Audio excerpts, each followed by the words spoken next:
Welcome back to another technical deep dive here in the debug zone. Today we're tackling a big question and breaking it down with insights from other users. Hopefully this clears up some misconceptions and helps you get the answer you need. So buckle up, stay a little curious, and let's jump right in.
And that's a wrap.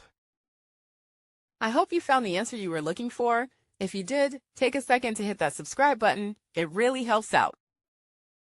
And let me know in the comments which solution worked best for you. See you next time in the debug zone.